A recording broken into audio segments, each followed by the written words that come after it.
thousands of Yashar. Remember, there was 650,000 just the men, sojourners, women, children. You're talking about 1 million people moving around. So you're talking about quite a formidable amount of people moving. It wasn't just 5 or 10 of them. When they got the word to move, you're talking hundreds of thousands of people moving, and their animals and everything that they had with them. And that big cloud. Right. So their train of these people, of our ancestors, was miles long. And guess what? They could see us coming. If they were up on the hill and they looked down, they had the boots going, what is this? And this is no small amount of people about to come into where we live. Right. They could see us coming. They still can't. And we were formidable. They still can. We were formidable. And a lot of times, we're still formidable today. The police officers say,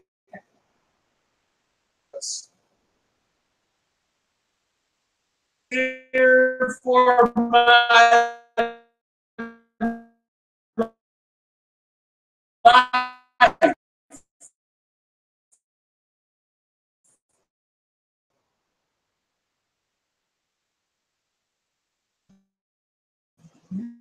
That's what they say after they shoot us now. After they shoot us down in the back and our hands are up. Yeah. His back was turned to me and he had his hands up for my life. And the verdict comes back, not guilty. Yeah. Will it be that way in the future with formation?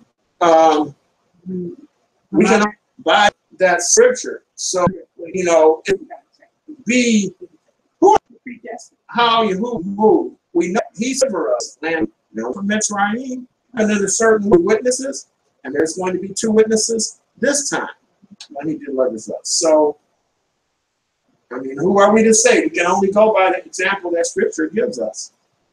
So, but we would have to know which tribe we were in order to travel in that formation, right? Right.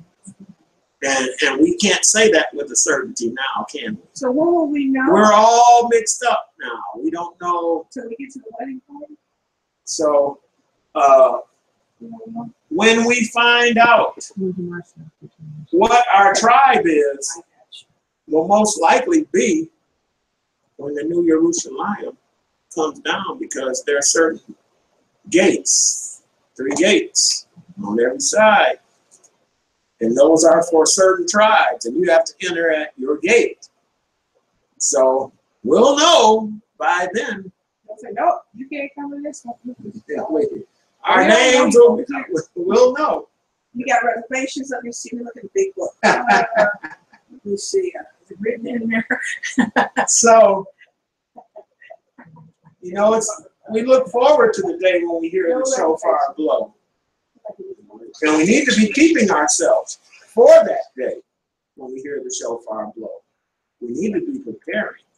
It's time to prepare now. The time for sitting up and going about business as usual is over. It's time for us to be preparing even now. Because when he said, when you see these things begin to happen, you know that I'm even at the door. And so we see the wars and the rumors of war. We see the weather patterns that are changing. We see the signs that he's putting up. There's a big one that's coming in August, total eclipse of the sun. And in September. You said what, Dad? a total eclipse of the sun coming in August. Last night, I had a dream about it. Did you? Yes, sir. It was daytime. You need to speak louder. Last night I had a dream about the eclipse. I told Mom this morning the sun and the moon was out during the daytime. And they both, it was very vivid that I can remember, but they both came together as one. And it was, the moon came from this way and the sun came from that way. And it was daytime. And you could see the moon as if it was full at night. And they came together and it was really big. And I believe that the sky even turned red. And then my dream went somewhere else. But I did have that dream last night about the other eclipses. And you just mentioned it. I didn't know anything about that. So. Yahuwah said that he gave us the planets and for days and for weeks and for months and for years and for signs of his appointed times. So when we look up and we see these things, we need to be paying attention because it has significance for us. It is a sign of his appointed time for us. Yes, we may not be able to call the day or the hour, but we know what time it is when we see the signs, right? All these blood moons that we've been having for the last 4 years, and they just happen to fall on the feast day? Are you kidding me? We know that the Father doesn't do coincidence. He doesn't do happenstance. So when these things happen, they are signs for us. Okay? So remember, when you see these things happen, that they're signs for us. And so we should, when we see a sign, we should be taking some kind of action. Okay? Just like when the cloud went up, they knew to travel, right? When the cloud dwelled, they knew they were supposed to abide in their tents. Okay? So let's pay attention. We got to pay attention absolutely to the signs that he's giving us in the sky. Okay, let's carry on. You know, it's interesting. I hate to interrupt you. Lord, all these things are put in the word for our benefit. Not just it's like you asked what it represents, you know, past, and present, whatever. This represents not only the past, but it gives us prime examples of what, you know, of what's going to happen when we leave. When we're on our journey and we're going back home. So this is giving us examples of how we're supposed to conduct ourselves and what we're supposed to do. That's why it's important to stay in the Word and to know, because this is our direction. This is our roadmap in more ways than one. So when we look at these verses that we're reading on a Saud level or a prophetic level, then it's giving us a look-see, you might say, as to what's coming. And we need to be able to follow when Yahuwah gives signals. Exactly. Okay. That's how I feel about it when I read this. I don't know how you guys feel, but I think we can agree on that. I think we should take to heart and carry it with us for that reason. I think we can agree on that when we understand that in a prophetic or a Saud mode, when we're reading scripture, it's not just talking about the things that have happened. It's also talking about things that will happen. Exactly. So we may not have a book to read at that time. We're not saying, what did they do? Okay, they did such and such. Okay. This is what we gotta do. I want you guys to talk about this. You remember what they said? Hallelujah. It's amazing how they put it together. It's amazing. Only him. That's why he's the creator. So we're going to pick up in verse 33. And they departed from the mount of Yahuwah 3 days journey, and the Ark of the Covenant of Yahuwah went before them in the 3 days journey to search out a resting place. So you see, they didn't just pick up and go. There followed, the Ark went before them to search out a resting place for them. And the cloud of Yahuwah was upon them by day when they went out of the camp. And it came to pass when the Ark set forward, Moshe said, rise up, Yahuwah, and let your enemies be scattered. And let them that hate you flee before you. And when it rested, he said, return, O Yahuwah, unto the many thousands of Yashar. Chapter 11. And when the people complained, it displeased Yahuwah, and Yahuwah heard it, and his anger was kindled, and the fire of Yahuwah burnt among them, and consumed them that were in the uttermost parts of the camp. And the people cried unto Moshe. And when Moshe prayed unto El Yahuwah, the fire was quenched.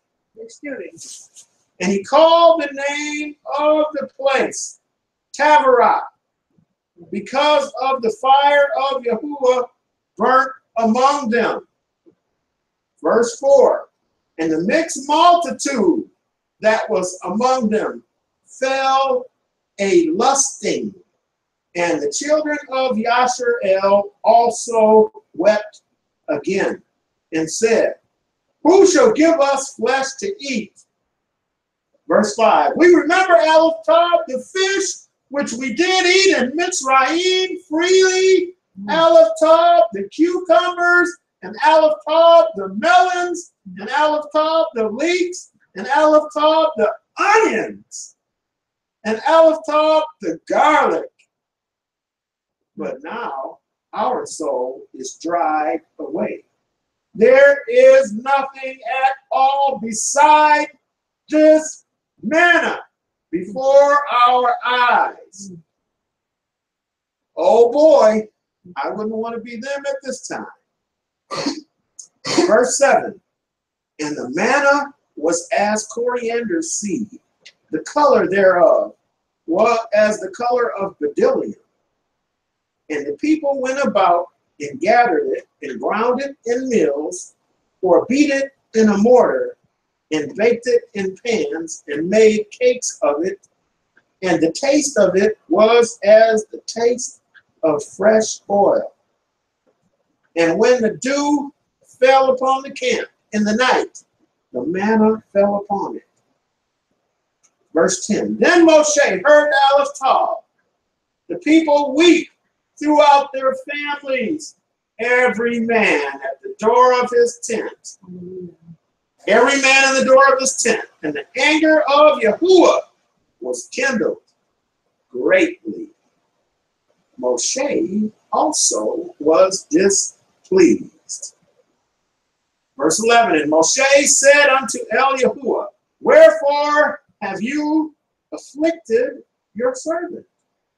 And wherefore have I not found favor in your sight, that you lay out the burden of all this people upon me? Verse 12. Have I conceived Aleph, all these people? Have I begotten them, that you should say unto me, carry them in your bosom, as a nursing father bears Aleph, the suckling child, unto the land which you swore unto their fathers? Verse 13. Whence should I have flesh to give unto all this people? For they weep unto me, saying, give us flesh that we may eat. I am not able to bear Aleph, all this people alone, because it is too heavy for me. And if you, Aleph, deal thus with me, kill me, I pray you, out of hand, if I have found favor in your sight, and let me not see my wretchedness. Verse 16. Listen to the response. And Yahuwah said unto Moshe, gather unto me 70 men of the elders of Yashar, whom you know to be the elders of the people, and officers over them, and bring them unto the tabernacle of the assembly, that they may stand there with you. And I will come down and talk with you there. And I will take of the ruach, which is upon you, and will put it upon them, and they shall bear the burden of the people with you, that you bear it not yourself alone. Verse 18, and say you unto the people, sanctify yourselves against tomorrow, and ye shall eat flesh. For ye have wept in the ears of Yahuwah, saying, who shall give us flesh to eat? For it was well with us in Mitzrayim. Therefore Yahuwah will give you flesh, and ye shall eat. Verse 19, you shall not eat 1 day, nor 2 days, nor 5 days, neither 10 days, nor 20 days, but even a whole month, until it come out at your nostrils, that it be loathsome unto you, because that ye have despised Aleph Tav, Yahuwah, which is among you, and have wept before him, saying, why came forth we out of Mitzrayim? You're going back. And Moshe said, the people among whom I am are 600,000 footmen. And you have said, I will give them flesh, that they may eat a whole month. Shall the flocks and the herds be slain for them to suffice them? Or shall Alatab all the fish of the sea be gathered together for them to suffice them? And Yahuwah said unto Moshe, is Yahuwah's hand waxed short? You shall see now whether my word shall come to pass unto you or not. All right, let's see. Verse 24. And Moshe went out and told the people, Aleph Tav, the words of Yahuwah, and gathered the 70 men of the elders of the people, and set them round about the tabernacle. And Yahuwah came down in a cloud, and spoke unto him, and took of the ruach that was upon him, and gave it unto the 70 elders.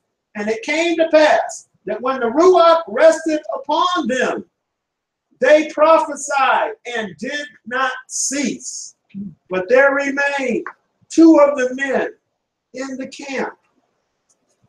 The name of the one was Eldad, and the name of the other was Medad.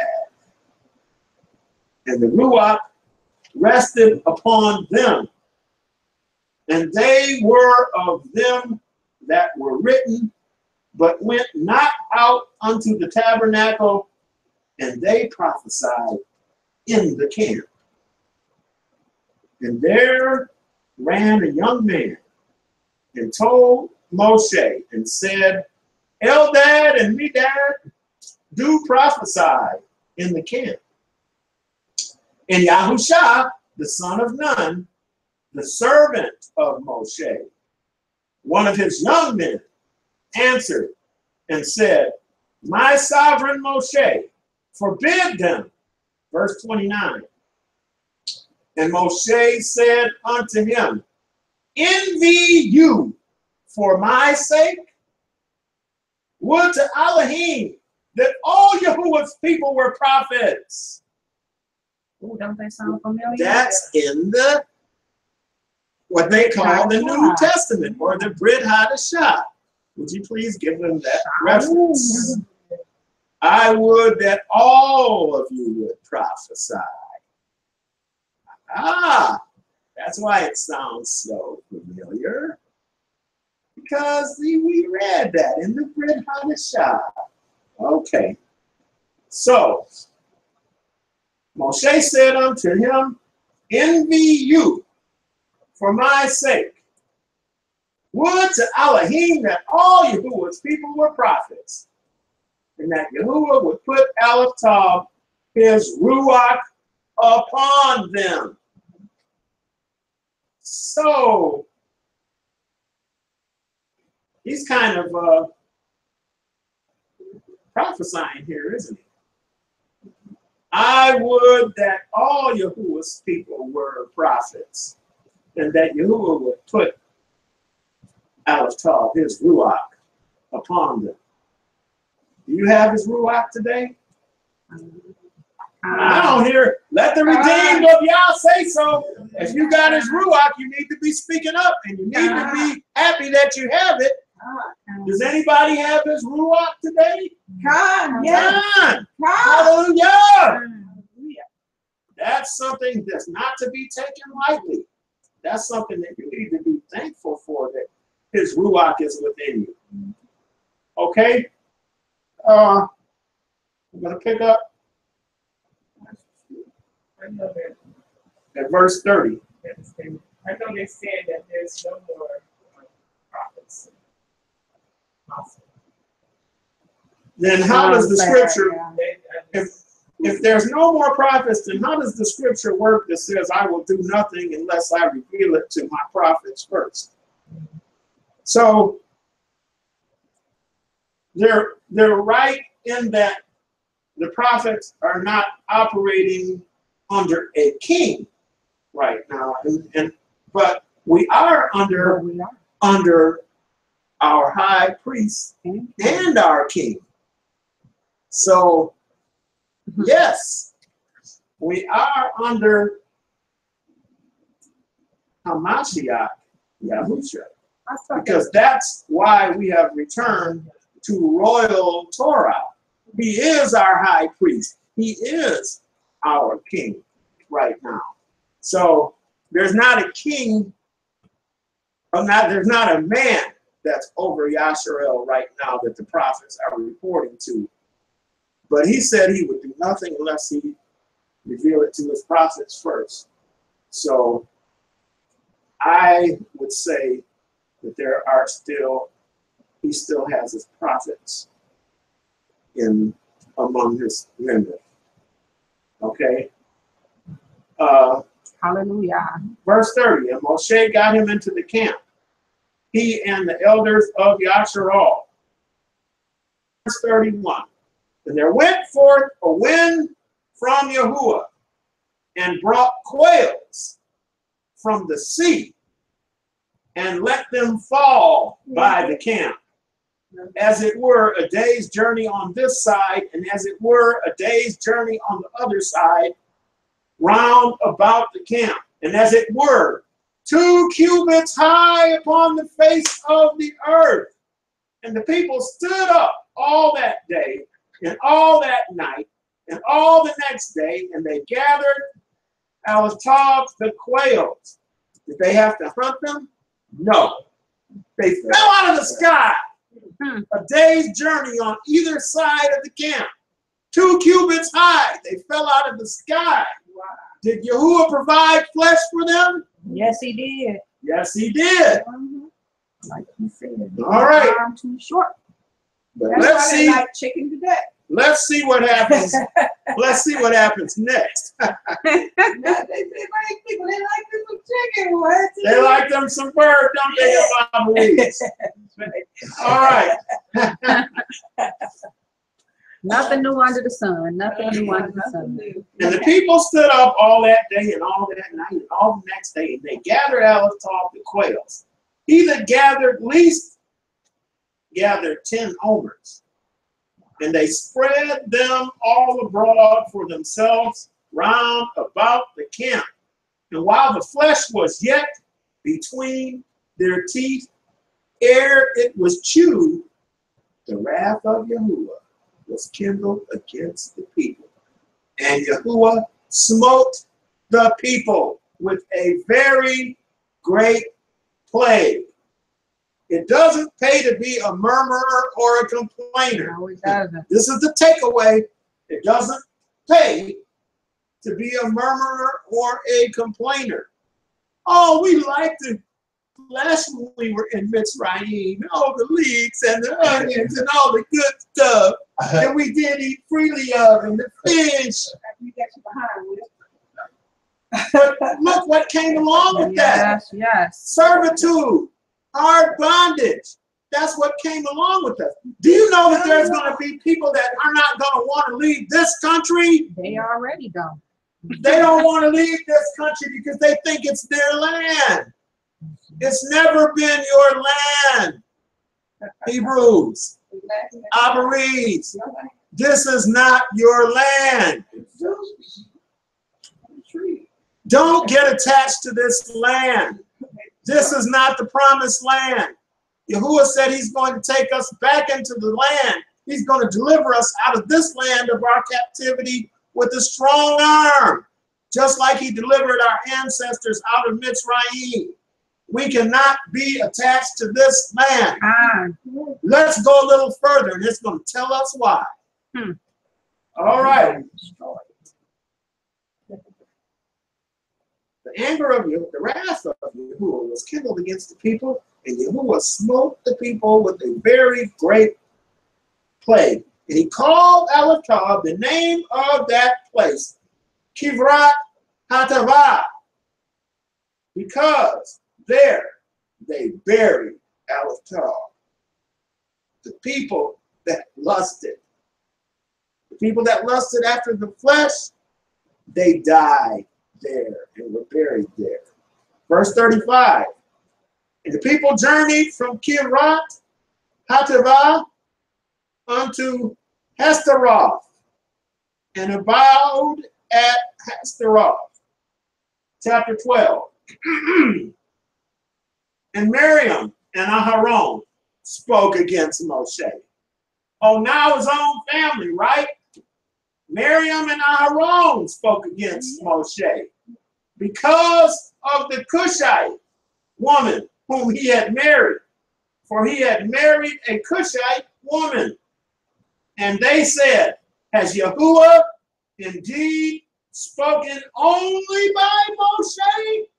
Has he not spoken also by us? And Yahuwah heard it. Now the man Moshe was very meek above all the men which were on the face of the earth. How meek?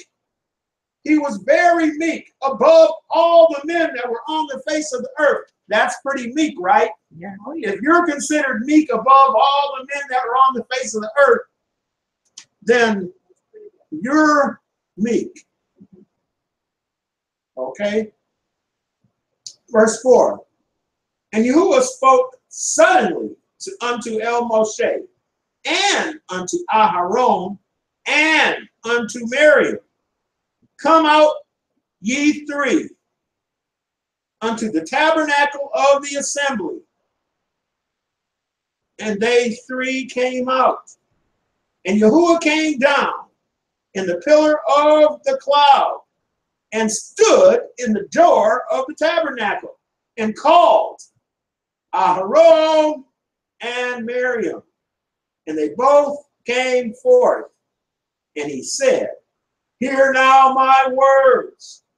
If there be a prophet among you, I, Yahuwah, will make myself known unto him in a vision, and will speak unto him in a dream. If there be a prophet among you, I, Yahuwah, will make myself known unto him in a vision, and will speak unto him in a dream.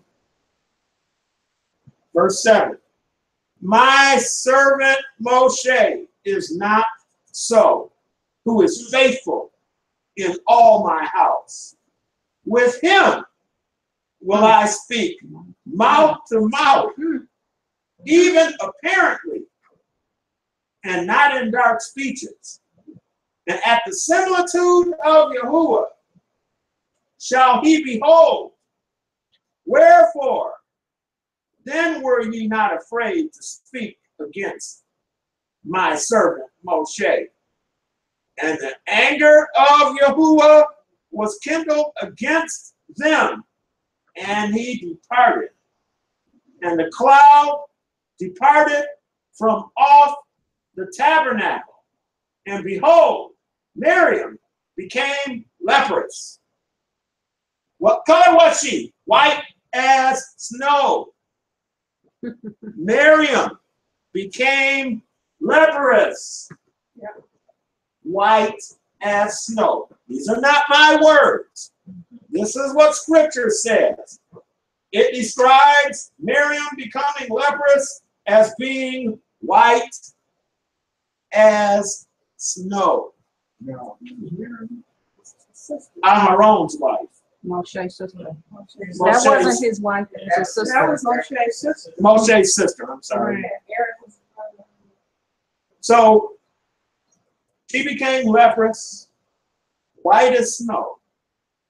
And Aharon looked upon Miriam, and behold, she was leprous. And Aharon said unto Moshe, Alas, my sovereign Jew, lay not a sin upon us, wherein we have done foolishly, and wherein we have sinned. Okay? He displayed a contrite heart there. He admitted that they had done foolishly. He admitted that he and Miriam had sinned, right? He says in verse 12, let her not be as one of the dead of whom the flesh is half consumed when he comes out of his mother's womb. And Moshe cried unto El Yahuwah, saying, heal her now, O El, I beseech you. And Yahuwah said unto Moshe, if her father had but spit in her face, should she not be ashamed 7 days? Let her be shut out from the camp 7 days. And after that, let her be received in again. And Miriam was shut out from the camp 7 days. And the people journeyed not till Miriam was brought in again. And afterward, the people removed from Ashtaroth and pitched in the wilderness of Paran. Notice, they came from Paran before they went to Ashtaroth. And now they're back in Paran again. Is it any wonder they stayed in the wilderness for 40 years? Okay. So that concludes our reading from the Torah. And now we're going to go to the Haftarah. Zechariah.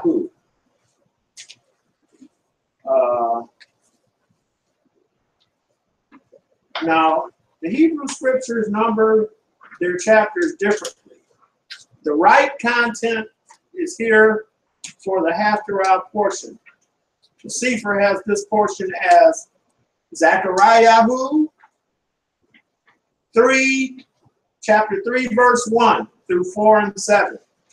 Zechariah, chapter 3, starting at verse 1, going through chapter 4 and verse 7. And y'all, excuse me for a moment. I'm going to get some water.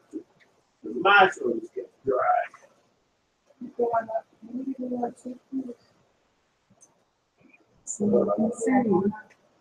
September 23rd is going to be. But the rest of the water is upstairs. Well, it's dealing with the constellation from Revelations 12, the woman in Revelation 12. It's gonna literally be seen in the I have Shamayim. one Already down down in the refrigerator down here from last night. A cool Naviyah, she's going to get you one. Oh, you gotta get water? Yeah. Anybody else want water? Anybody else want water? Mary. No, that's it. Ta-da, food. Oh, okay.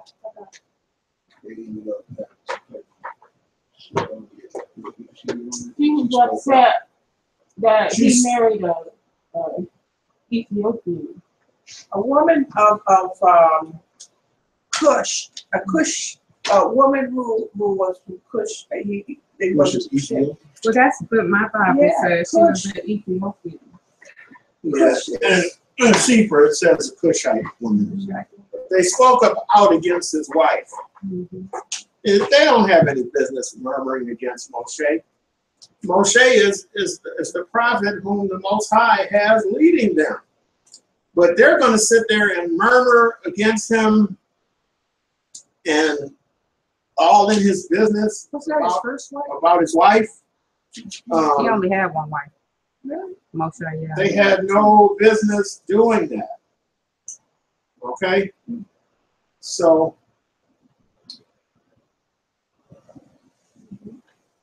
we're going to pick back up. What's the title I gave you? Where the body is. Wheresoever the body is. Wheresoever the body is. Now, we saw a lot of bodies, 650,000 plus, moving about in the wilderness. And we saw them actually not making progress in the wilderness. They moved, but they just went back to where they came from. So this is part of why they stayed there for 40 years, because they're murmuring and complaining. So the body is not, they could have went a direct route right into the promised land. So he made them wander in the wilderness because he had to sift them, because there were some people among them who just weren't right. There's a lot of people among us today that just aren't right. They take his word and they change his word. They're making false doctrines. They're doing all sorts of lewd behaviors and sinfulness, and they call themselves Yeshayah. Okay? So even though there's going to be an exodus from this land of our captivity, everybody is not going to make it into the promised land. There are some of us that are going to be sifted because of our behaviors, because of our stumbling blocks, because of our refusal to keep his commandments and honor his Mashiach. There's going to be a lot of us that are not going to make it. That's why we have to work out our salvation with fear and trembling. Okay, so wheresoever the body is, just because the body of the people were there, didn't mean that they were all going to make it in, because you see every time that they sinned and they angered and they brought forth the wrath of Yahuwah, he sent the fire among them. He started to consume them. So it ought to make you think carefully about what you do today on a day-to-day basis. You ought to consider your decisions carefully. When you decide that I can't make it to Shabbat because I got something that's more important than Yahuwah, make that decision carefully, because he absolutely knows your heart. Don't take him lightly. Don't take him lightly. Okay. Is everybody at Zechariah who? Chapter 3 and 1. Con, page 827. This is the Haftarah. Our reading from the Haftarah. Zechariah who? Chapter 3 and verse 1. Now let's get into the messenger of Yahuwah. 4, 6, 3. Is everybody there? Okay. Zechariah who? Zechariah, chapter 3 and verse 1. And he showed me Aleph, Yahusha, the high priest, standing before the messenger of Yahuwah, and Hasatan, standing at his right hand to accuse him. And Yahuwah said unto Hasatan, Yahuwah rebuke you, O Hasatan, even Yahuwah chosen. Yerushalayim rebuke you. Is not this a brand plucked out of the fire? Verse 3. Now Yahusha was clothed with filthy garments and stood before the messenger.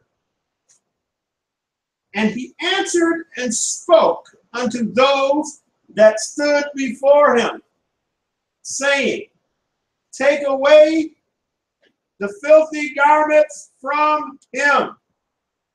And unto him he said, behold, I have called your iniquity to pass from you, and I will clothe you with change of raiment. And I said, let them set a fair turban upon his head. So they set a fair turban upon his head and clothed him with garments. And the messenger of Yahuwah stood by. And the messenger of Yahuwah protested unto Yahusha, saying, thus says Yahuwah Sabaoth, if you will walk in my ways, and if you will guard Aleph Tav, my watch, then you shall also judge Aleph Tav, my house, and shall also guard Aleph Tav, my courts. And I will give you places to walk among those that stand by. Hear now, O Yahusha, the high priest, you and your fellows that sit before you, for they are men wondered at. For behold, I will bring forth Aleph Tav, my servant, the branch. I will bring forth Aleph Tav, my servant, the branch. I will bring forth Aleph Tav, my servant, the branch. Verse 9, for behold, the stone that I have laid before Yahusha, upon one stone shall be 7 eyes.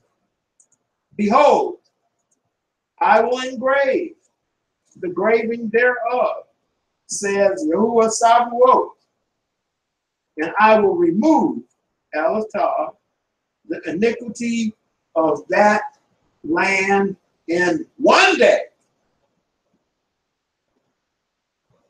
In that day, says Yahuwah Sabaoth, shall ye call every man his neighbor under the vine and under the fig tree. Chapter 4. And the messenger that talked with me came again and waked me, and waked me as a man that is wakened out of his sleep.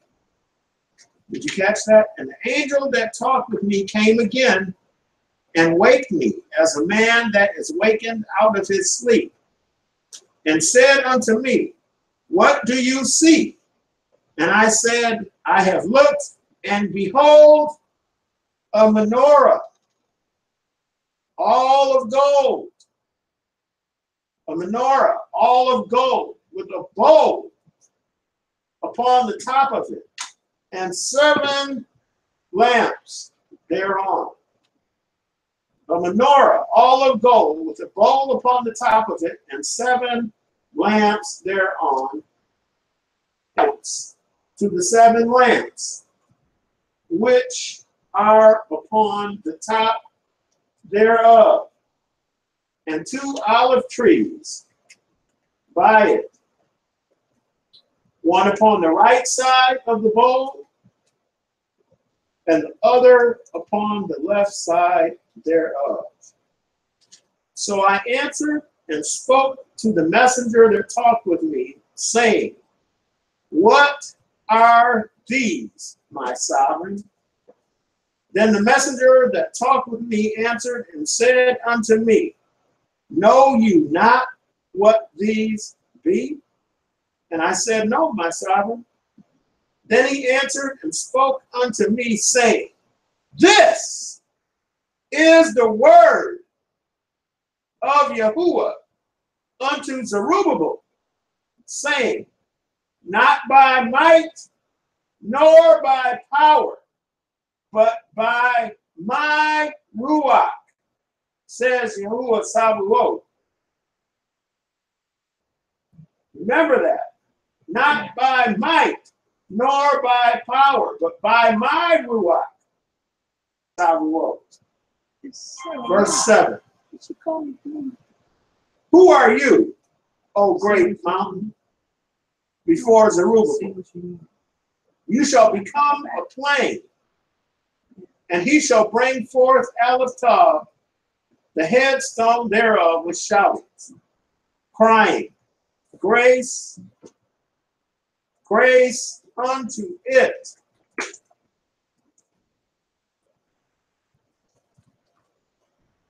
Okay, let's go to the Besorah. Luqas chapter 17, starting at verse 11.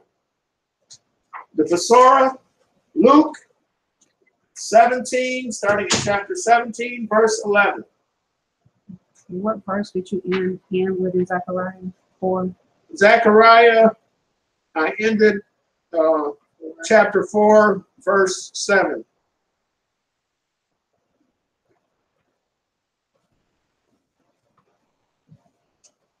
So now we're going to Besorah Luke, starting at chapter 17 at verse 11.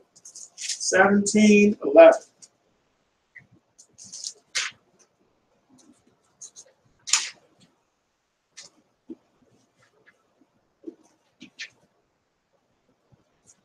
When you have it, just say time.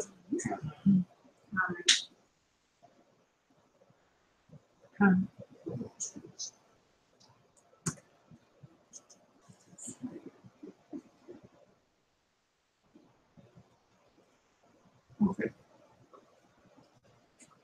Besorah Luqas 17 and 11. And it came to pass, as he went to Jerusalem, that he passed through the midst of Shamaron and Galil. And he entered into a certain village. There met him 10 men that were lepers, which stood afar off. Who are we talking about here? What context is this in? Who is it that went into Jerusalem and passed through the midst of Shamaron and Galil and entered into a certain village and was met by 10 lepers, which stood afar off? Yahushua HaMashiach. All right, we're talking about Hamashiach, Yahushua Hamashiach. Okay, just wanted to make sure everybody's on the same page. All right.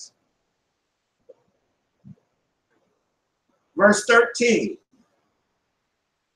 And they lifted up their voices and said, Yahushua, Rabbi, have mercy upon us. And when he saw them, he said unto them, Go show yourselves unto the priests. And it came to pass, that as they went, they were cleansed. They were cleansed as they went. Verse 15. And one of them, when he saw that he was healed, turned back, and with a loud voice glorified Yah. One of them. He healed 10 lepers. Only one of them was grateful enough to go back and glorify Yah. Does that sadden you or not? He healed 10 lepers. You had leprosy, which meant that you were unclean. You couldn't even be around the other people. And he just healed you. But only one came back and glorified Yah. Oh boy. Talking about us hard-hearted, stiff-necked people.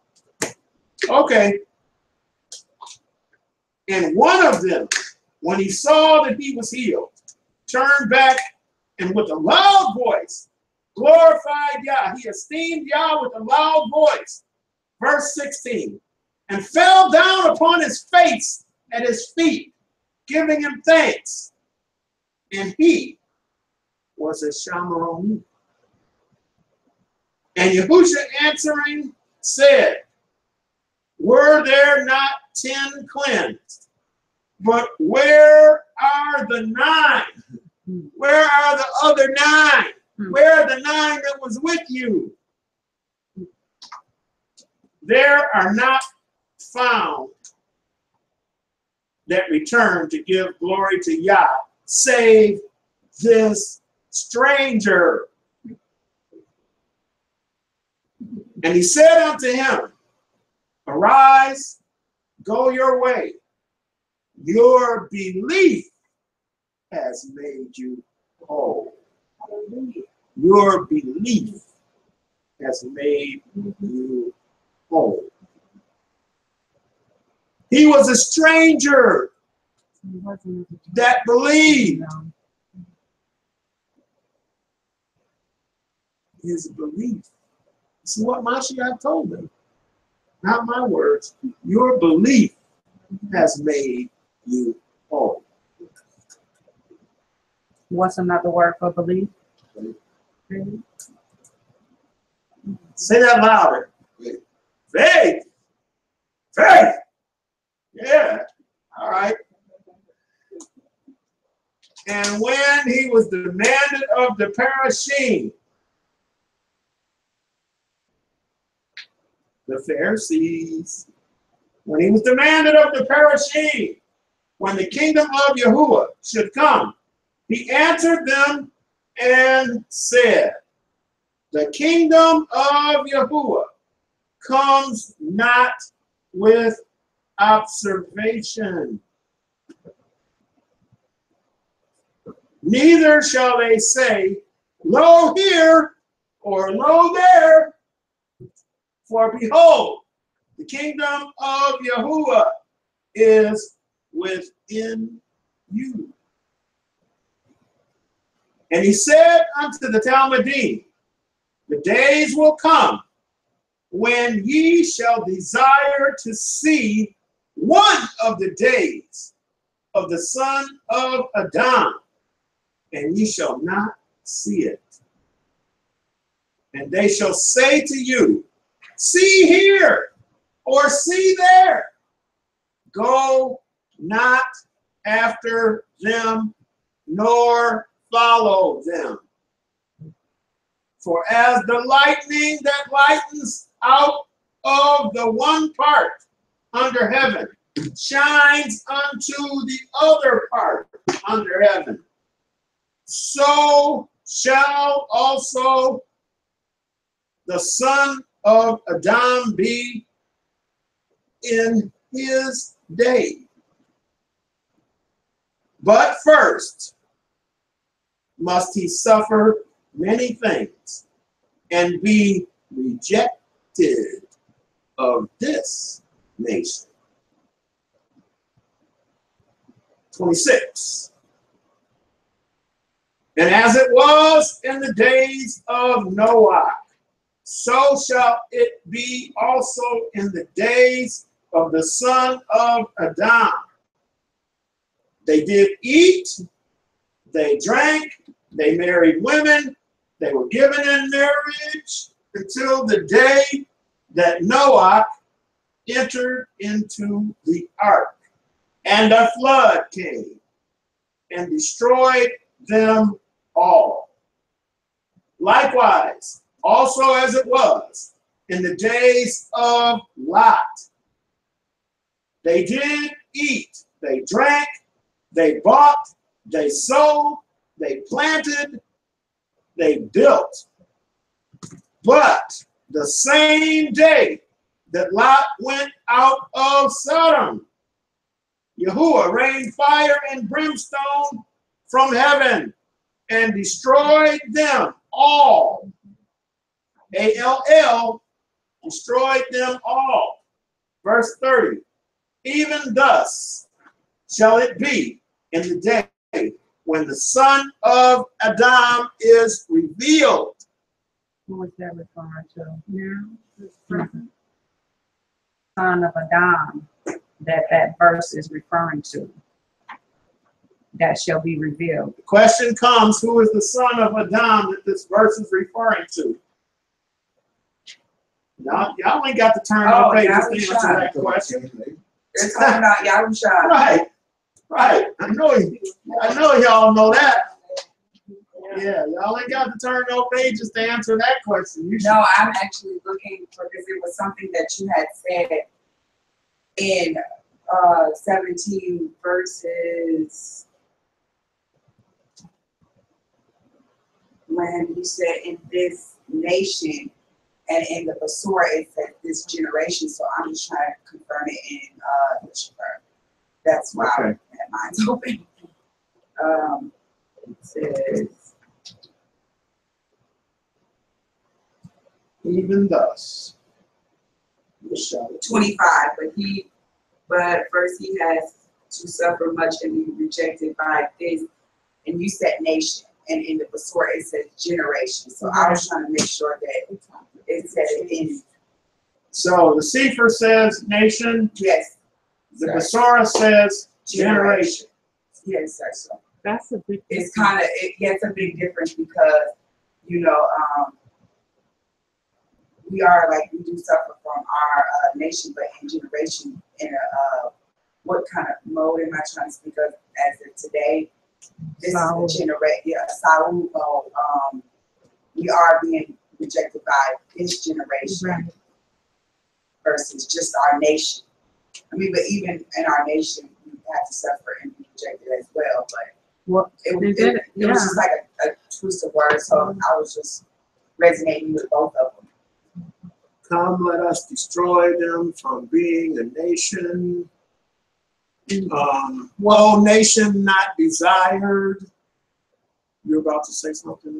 I was just going to say that Hamashiach referred to, I came unto my own and they received me not. Yes, which means he came into the southern kingdom, the house of Yahudah. They rejected him. He suffered and they hung him on a tree. So when it says, but first he has to suffer much and be rejected by this nation, yes, that's what he's talking about, the nation of Yeshayah, the southern kingdom, yes, the line that he came through. That's his people he's referring to. And then you have the northern kingdom, which was the considered Gentiles at the time, you know, because they had been scattered and dispersed. yes, And they were the ones that Yahuwah divorced. So he when he sent the taught ones or his Talmudim out, you know, he told them not to go by the way of the Gentiles. You know, he said, I've only come for the lost sheep of the house of Yeshayah. So the lost sheep were the northern kingdom. And so his people, when he said, I shall be rejected by this nation, meaning the southern kingdom, his nation of people. That part. Yeah, it's, you know, in different books, and I'm pretty sure it's probably worded the same in the KJV version as the Shofar, but they just reword. Because this one says generation. This is the scriptures 2009 that I have up on the screen. This one says generation. Yeah, and this one does too, but in this Sefer, But we see that the context of which he's saying this in, it's still the he's same. referring to a nation. Nation. Okay. Nation. Yes, sir. Okay. And that's what she just gave you the explanation of. Okay? So when you look at it in that context, generation doesn't fit. Nation is the one that fits Yes, to sir. the context of what Hamashiach had to go through. Okay, so we're going to pick up in, We were at 31. I was at 31, but I'm going to read 30 again. Even thus shall it be in the day when the son of Adam is revealed. 31. In that day, he which shall be upon the housetop, and his stuff in the house, let him not come down to take it away. And he that is in the field, let him likewise not return back. Remember what we were talking about earlier, right? When you see the sign, and it's time to move, just like they saw the cloud, well, they know it's time to go. The cloud stayed down, they knew to stay in their tents. Okay, remember that in that context. Here we go. Verse 32. Remember Lot's woman. We all know what happened to her, right? We all know the story of Lot and his wife, right? For those who don't, that may be watching, She turned into a pillar of sand when she looked back. salt.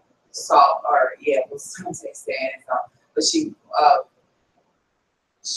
died for looking back after she was instructed not to look back. Okay, so Lot's wife was instructed not to look back, but she did. And she was turned into a pillar of salt.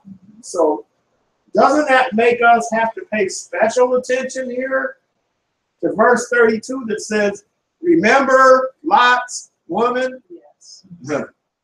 It just told us in verse 31, in that day, he which shall be upon the housetop, and his stuff in the house. His stuff in the house. His stuff in the house. Let him not come down to take it away. And he that is in the field, let him likewise not return back. Remember Lot's woman. He said, move, let's go. When he says move, it's time to go. Don't be so attached to your stuff that you're going to come back. Your stuff, your family, your car, your money. Don't be so attached to your stuff that when he gives you a command, you're going to go the other way. Because he told you, remember Lot's woman.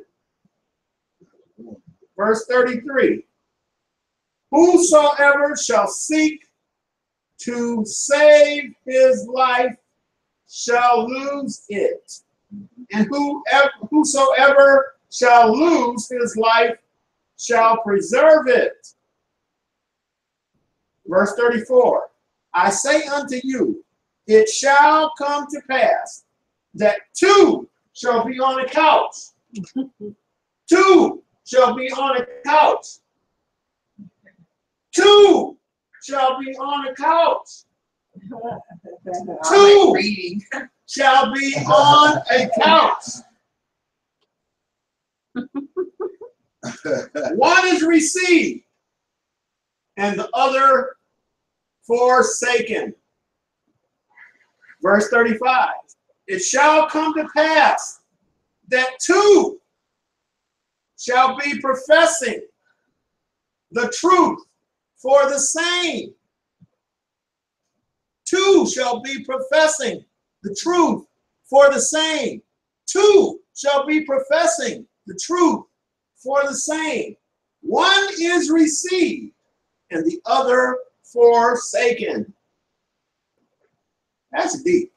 Verse 36. They all thought that was the rapture. Ha ha ha. It shall come to pass that 2 shall be in the field. 2 shall be in the field. 2 shall be in the field. 1 is received, the other is forsaken. Verse 37.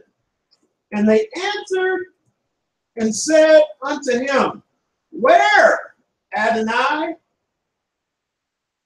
Where, Adonai? And he said unto them, Wheresoever the body is, thither will the eagles be gathered together.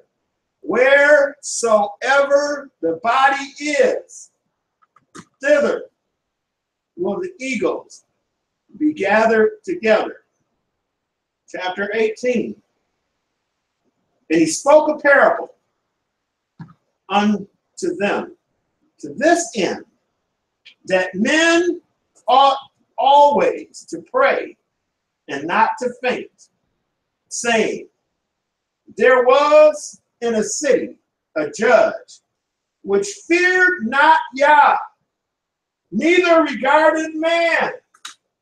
And there was a widow in that city, and she came unto him, saying, Avenge me of my adversary. And he would not for a while. But afterward, he said within himself, Though I fear not Yah, nor regard man, yet because this widow troubles me, I will avenge her, lest by her continual coming she weary me. Though I fear not Yah, nor regard man, yet because this widow troubles me, I will avenge her, lest by her continual coming she weary me. Verse 6. And Adonai said, Hear what the unjust judge says. Verse 7. And shall not Yahuwah avenge his own elect? And shall not Yahuwah avenge his own elect, which cry day and night unto him, though he bear long with them? I'm going to repeat that. Verse 7. And shall not Yahuwah avenge his own elect? His what? His own elect. What does that mean, his own elect? My sheep. My sheep. What's another word for elect? Remnant. I Who heard said, chosen. I heard, yeah. I heard remnant. Who said chosen? It's not by will, but by election. His election, his choosing, his choice. So you mean it's not whosoever may come?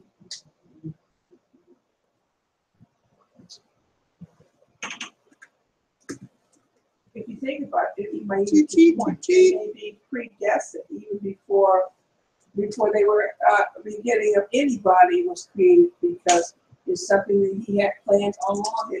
People, he knew who his elect was, and only certain people are his elect.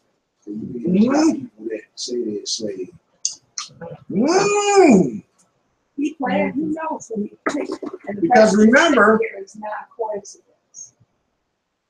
can you pull up? That makes you feel a little special. You have not chosen me, but I have chosen you. Yes, indeed. Hear people in the church calling themselves apostles. Yeah. Who knows? Hey, you know, the enemy has his own people, you know, I shouldn't say that. But the thing about it is it's what he does take it on himself. His favorite was, I am saved. Yeah, I am saved. And sanctified. And because And that was burning fire. But that's, you know, the statement, I'm saved, alone goes against what Yahuwah said. He said, he that endures until the end shall be saved. Oh, wow, that's right. So it's not a present state. So like, go to like they Yehukanan 15 understand and it to be, 16. you know. That's right. Yehukanan 15 and 16. So we stop, we're finished with Luke. Well, keep your finger there because we're going to go back. But we are in our last chapter. We are in our last chapter. But we're going to 15 and 16. That's something I had 1446. 15 and 16. There a lot.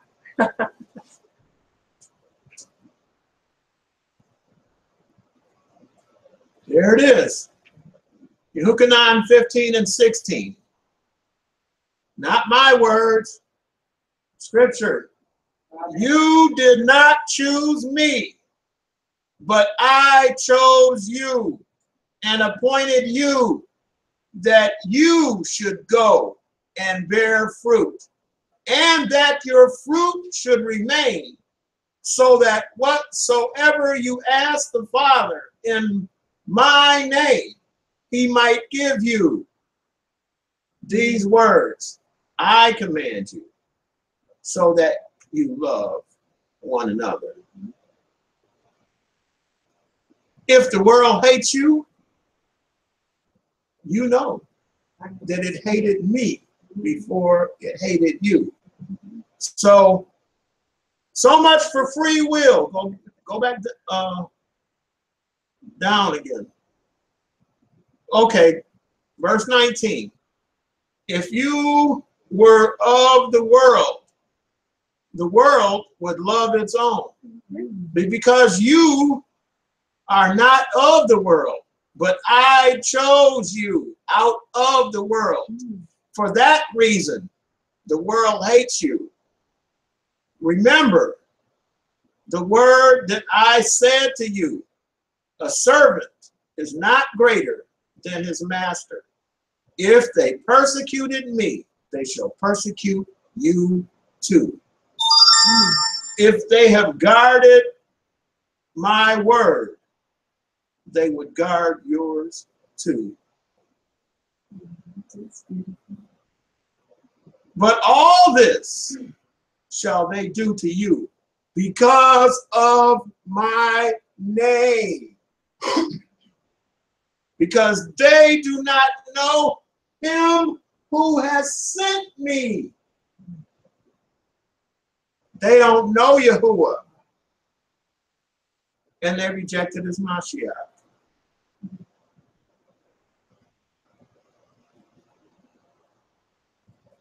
If I had not come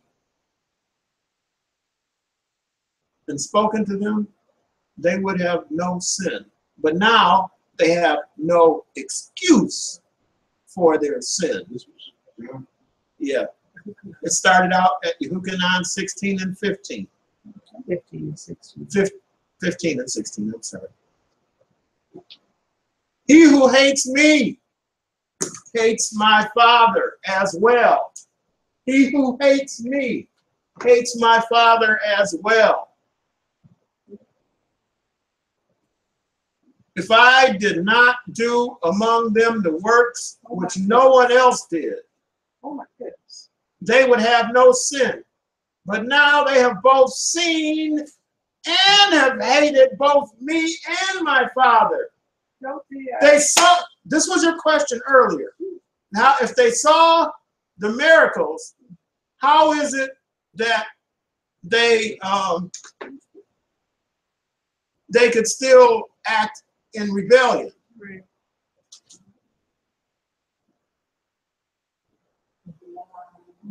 So the sign is saying, But now they have both seen and hated both me and my Father. If I did not do among them the works which no one else did. In other words, nobody else raised the dead. Nobody else made the blind to see. Nobody else made the lame to walk. He said right here, if I did not do among them the works which no one else did, they would have no sin. But now they have both seen and have hated both me and my Father. Why? Because if you have seen me, you have seen the Father. So they refuse what he did. He did the miracles in front of him, and they still hung him on a tree. They still refused him. What does it say there in bold? But the word might be, but that the word might be filled, which was written in their Torah. They hated me without a cause. This is what they did to Mashiach when he came. And see, that was his people that he was referring to. I came into my own and they received me not. You This goes back to that. Yes, sir. You see it in front of you? No, I can't. It's You can't too see far. that far? Yeah, no. Okay. But But I you- listening. You can see it on Come your. on in. Come on in.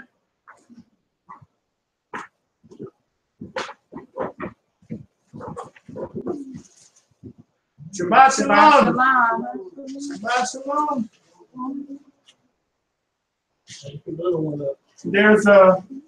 There's one seat there. Well, there's a seat there with your eyes shut. There's another seat right there at the table, or over there.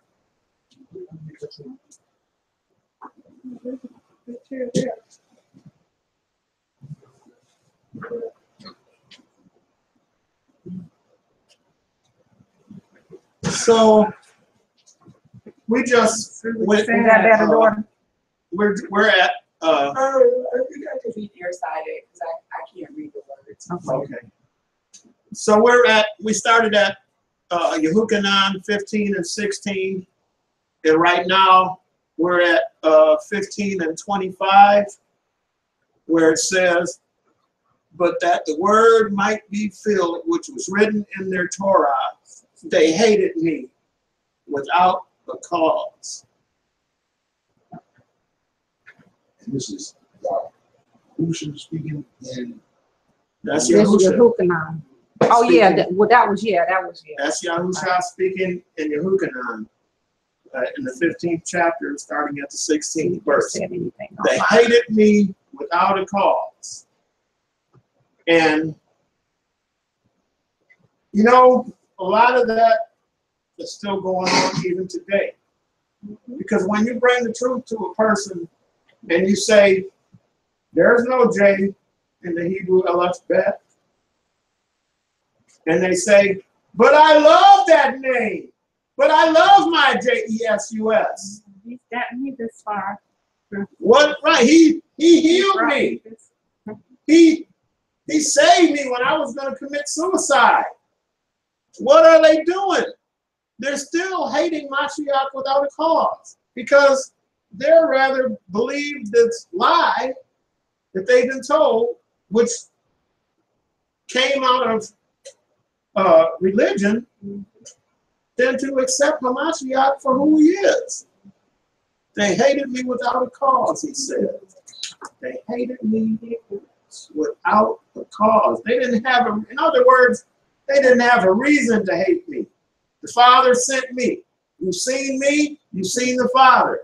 So I came to you and I did the things that no one else did. I healed the sick. I healed the lame. I made the lame to walk. I made the blind to see. I raised the dead. I did all those things in their sight.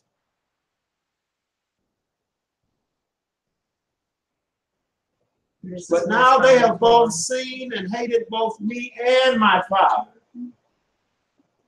that the word might be filled, which was written in their Torah. They hated me without the cause. All right. Now, since you got your finger still in Besorah Luke, let's go back to Besorah Luke chapter 18.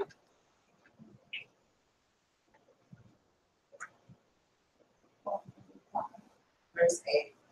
And we left off at verse 8 after we heard the story of the widow and the unrighteous judge. Okay, so we're picking it up at verse 8. I tell you that he will avenge them speedily.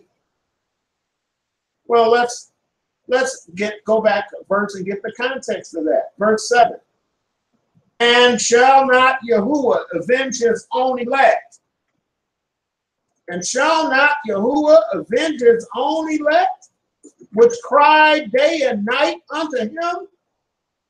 Shall he bear long with them? I tell you that he will avenge them speedily. Nevertheless, when the Son of Adam comes, shall he find Amunah on the earth? Shall he find belief on the earth? What's another word for belief? Faith. When the Son of Man comes, shall he find faith on the earth? Verse 9. And he spoke this parable unto certain which trusted in him. He spoke this parable to certain which trusted in themselves. I was going to say, where are you reading that? I just want to see if anybody was paying attention. That's why I was about to say, how? And he spoke this parable unto certain which trusted in themselves, that they were righteous, and despised others. Because they were righteous, right? They trusted in themselves, that they were righteous, and despised others. Verse 10. 2 men went up into the temple to pray. The one, a Pharisee, a Pharisee, and the other, a publican. The Pharisee stood and prayed thus with himself. Elohim, I thank you that I am not as other men are, extortioners, unjust, breakers of wedlock, or even as this publican. Verse 12. I fast twice in the Shabbat. Aleph, I give tithes of all that I possess. And the publican, standing afar off, would not so much as lift his eyes unto Shamayim, but smote his breast, saying, Yahuwah, be merciful to me, a sinner. What did he do? He had a contrite ruach within him. He confessed that he was a sinner. He asked for mercy. Hallelujah. Is it any wonder that his prayer was heard versus the Pharisee? Is it any wonder when you see how the Pharisee prayed? I thank you that I am not as this other man, even as this publican. Okay, so we see what position our heart is supposed to be in. Okay? We have to be humble. We have to humble ourselves before him. Remember, we work out our salvation with fear and trembling, right? So we don't have this attitude when we approach him that we're better than other people, right? Because we're working our salvation with fear and trembling. So, we don't even, he said he didn't even lift up his eyes unto heaven, but smote his breast. In other words, it's me standing in the need of prayer. I'm not saying this is Mashiach speaking, but this story actually, the same similar story is in Job. You know, when Job was going to, Job actually became self-righteous, saying, why is this happening to me? I did this, I did this. Why is this happening to me? So, right. Right. Precept. So, there's the precept. So, you have to repent for that. Remember.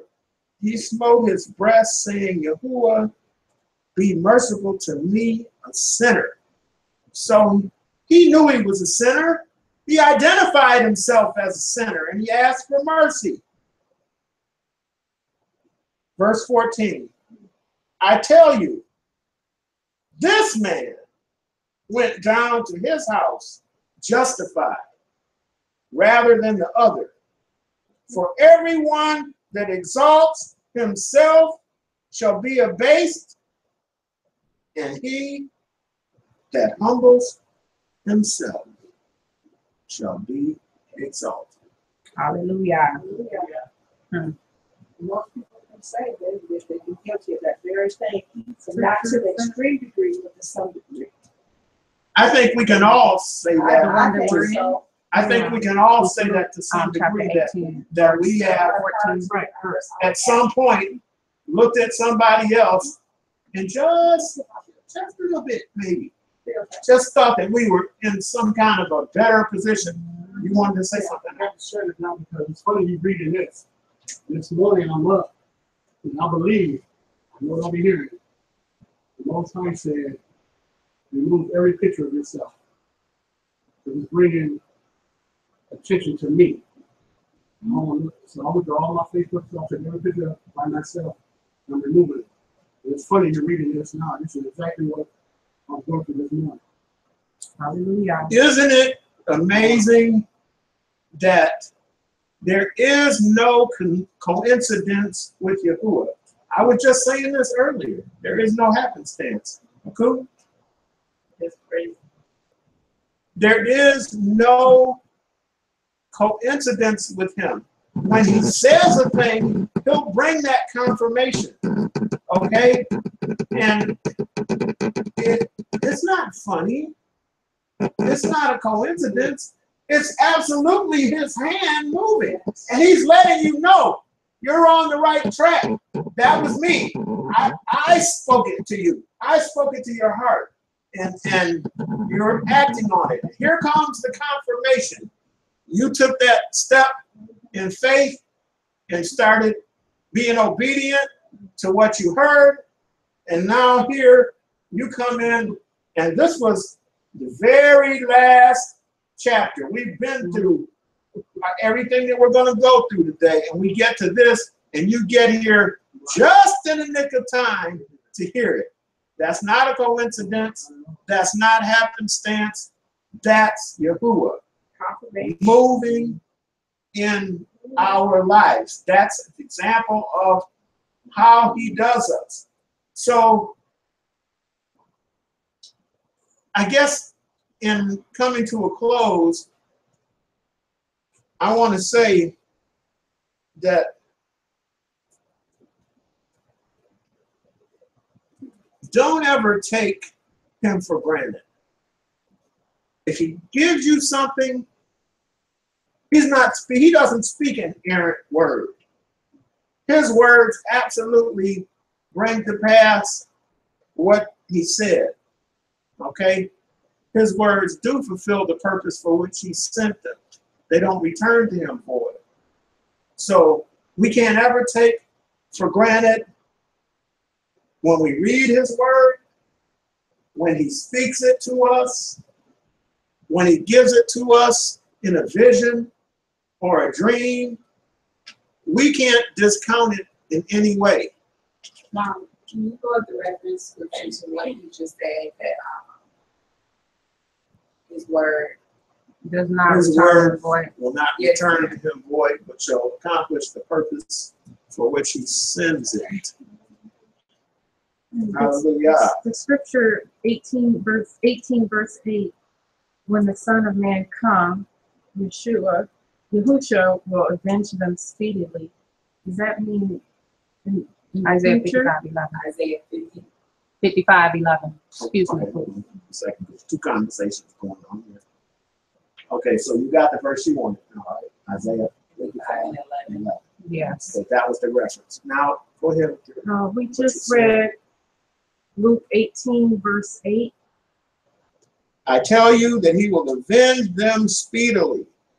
And if you're going to read 8, you got to go back to 7 to have it in context. Okay.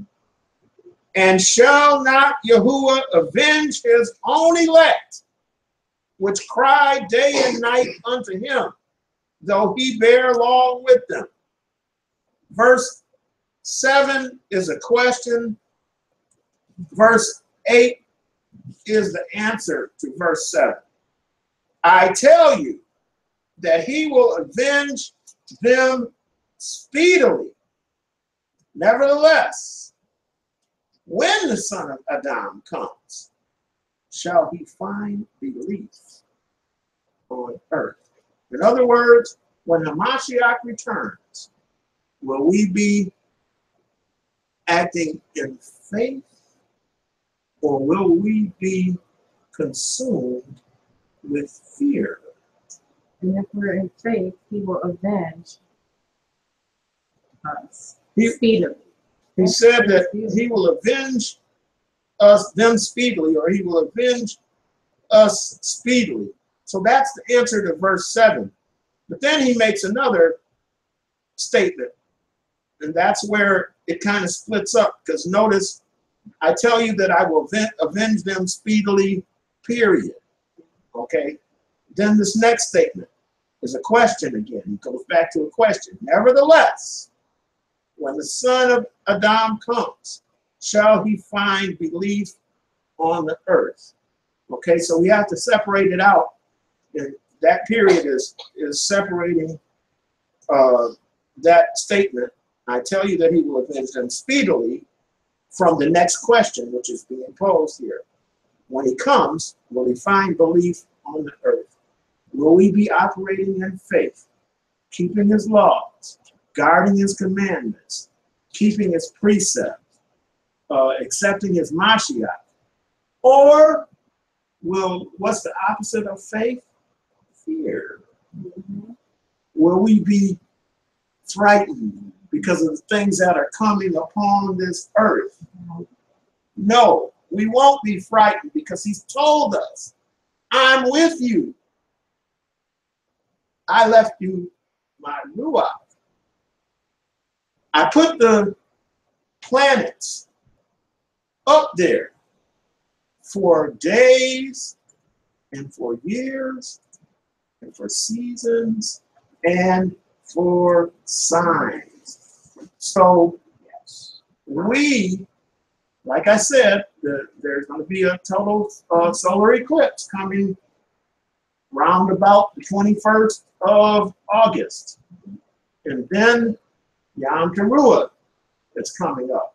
So now, more than ever before, we need to be operating in faith. Okay? Now is not the time to fall off. Now is not the time to let somebody shake you in your amunah, in your belief. Now is not the time to let somebody come in and make you fearful.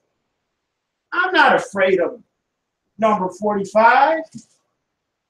He's going to do what he's going to do. Yahuwah has appointed some vessels for good and some for evil.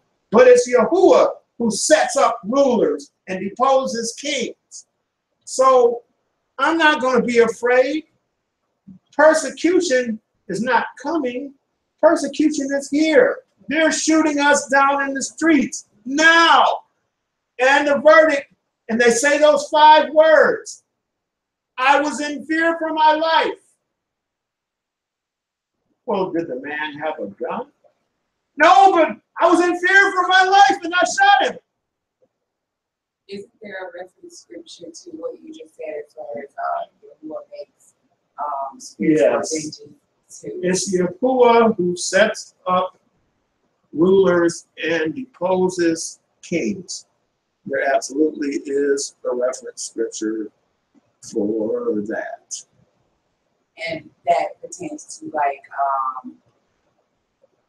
spirits that may, like say, I'm just hypothetically situate as someone who's trying to come, or you, like somebody who tried to afflict some type of physical harm to you, and then it was someone who stopped that from happening, like in a way, What does the in word a say? violent way.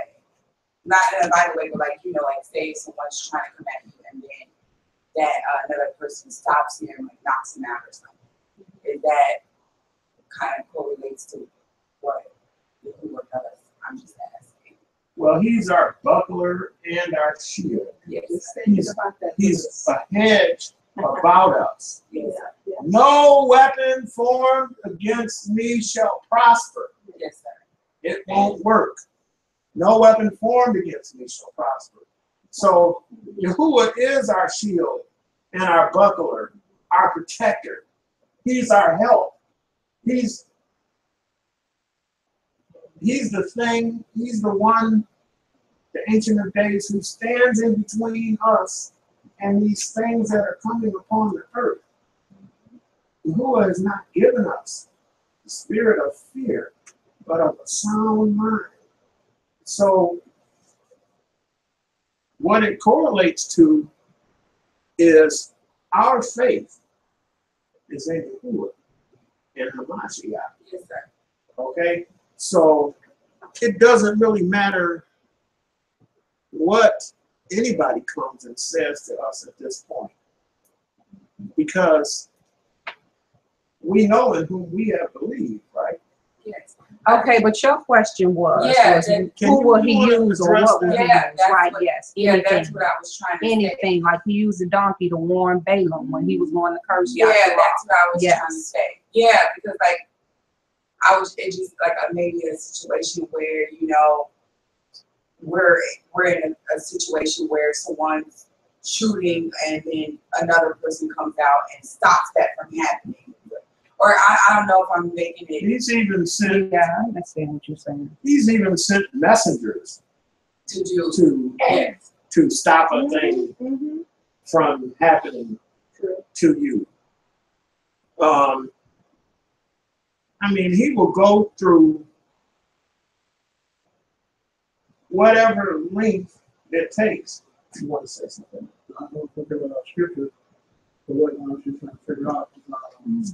There's two references. One is in Psalm 105, Psalms 105, verse 13 through 15. verse 13 through 15.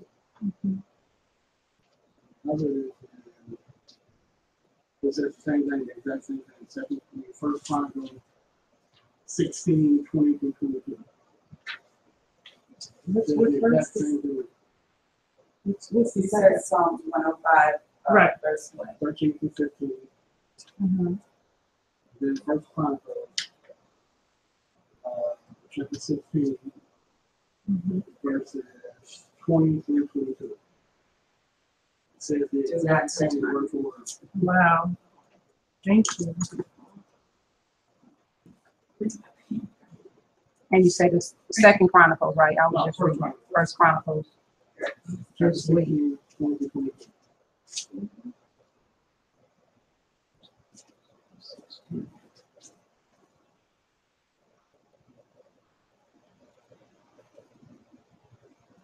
So you said Psalms 105, Tehillim 105, and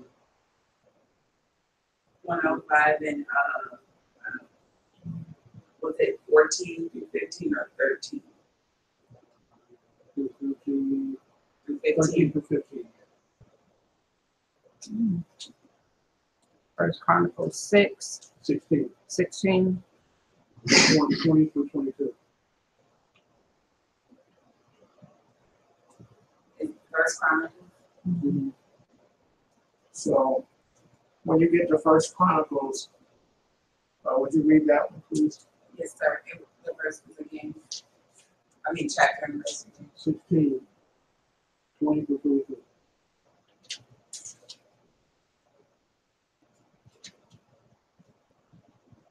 It says, and when they went up and down from other nation to another, and from one reign to another people, he allowed no one to oppress them. He rebuked sovereigns for their sake, saying, do not touch my anointed ones, and do not do my prophets no evil. So notice here is Mashiach.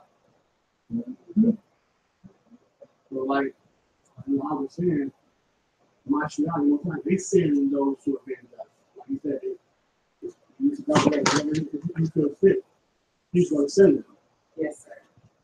So Tehillim 105, starting at verse 13. When they went from one nation to another, from one kingdom to another people, he suffered no man to do them wrong. Yea, he reproved kings for their sakes. Verse 15, saying, touch not mine anointed, and do my prophets no harm. It is also, you can use this in today's term where, like we talked down in Cincinnati, most of me, we were talking, that you watch the news, you see a lot of Israel being killed. We don't want Israel, they kill them all. Those ones being killed and slaughtered in the world. But those who keep the law like us, the law is our protection. This is actually what this is saying also. The law is our protection. The reason for all of it. You may not understand it all, but he does. That's important. That's the common word.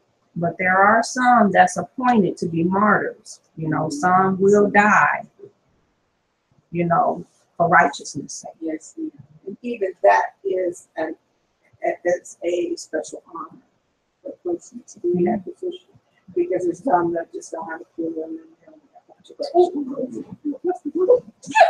is it? What was it? Something big. It's a swatter on the door right there.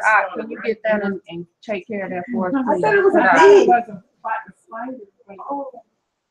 Do not be fearful. Yeah. It's some napkins over there. You can pick it up with. To die, Aki. I wouldn't assume if I knew it was that, but I thought it was a spider. He dead now. Yeah.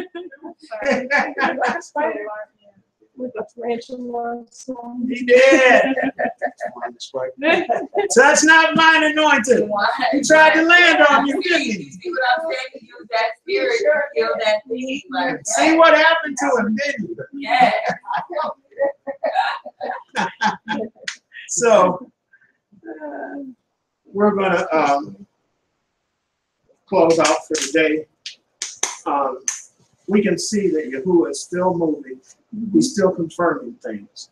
He's still meeting our needs day by day, hour by hour, minute by minute.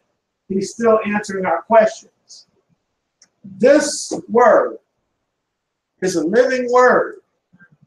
It was good for the people that was spoken to back then, and it's still good for us now. This is a living word. There are things in here that have yet to be fulfilled. So it's not over till it's over. That's why he who endures to the end, Shall be saved. the same shall be saved. He who endures till the end.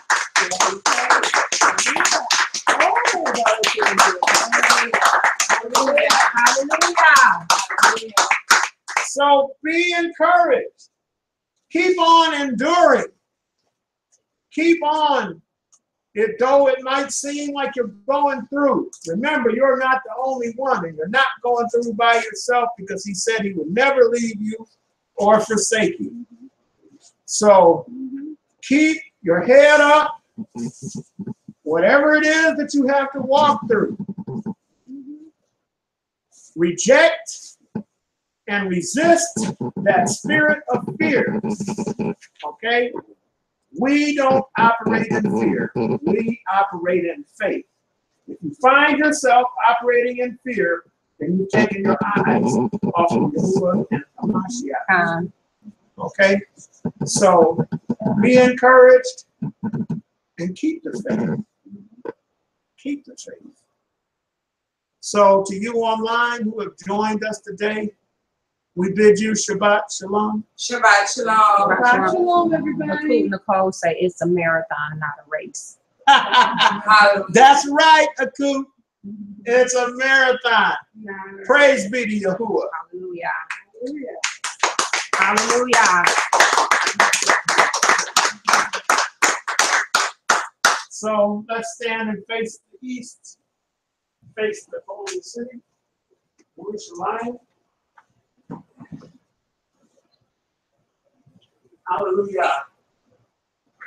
It's been wonderful to be here and hear the law read in our ears today and have revelation spoken to us through the word. Abba Yahuwah, we thank you To God. for all that you have done, for all that you are doing, and for all that you will do in our lives, in the life of this assembly, and in the life of all Yashara Hallelujah. scattered. Hallelujah. We know that your Ruach HaKodesh has been among us today. We've seen answers to questions. We've seen confirmation for things that you've given us. And we know that you're with us. What have we to fear?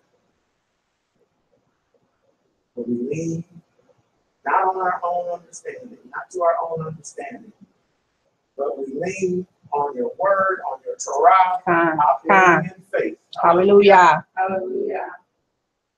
So, as we prepare to leave this place, but never your presence,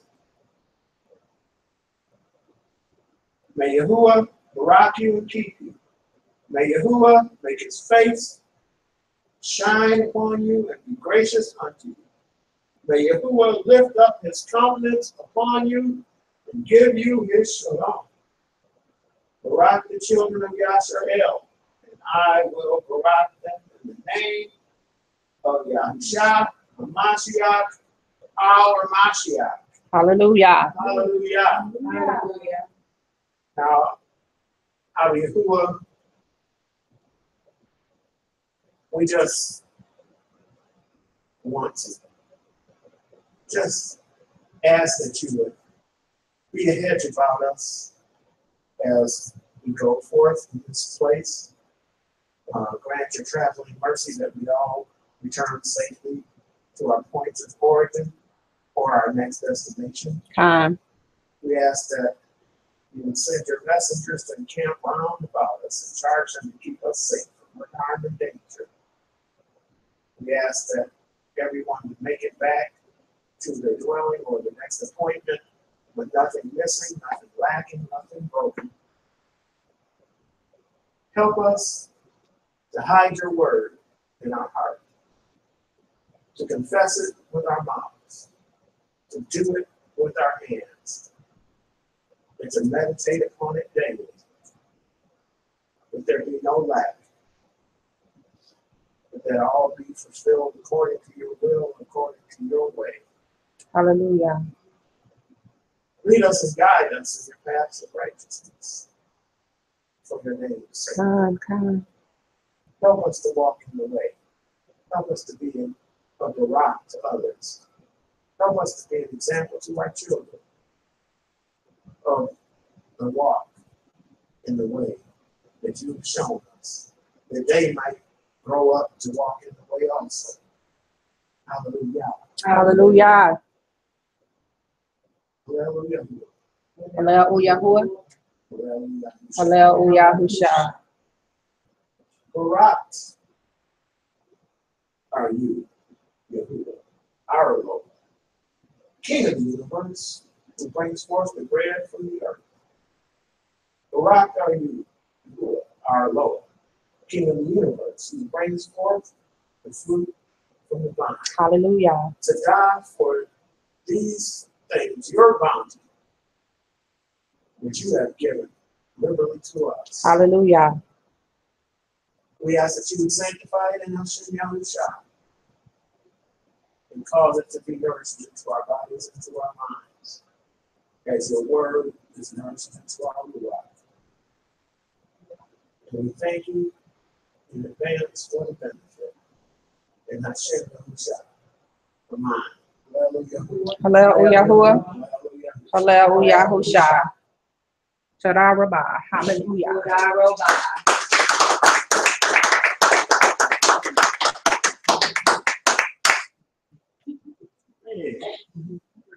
So I didn't get to greet my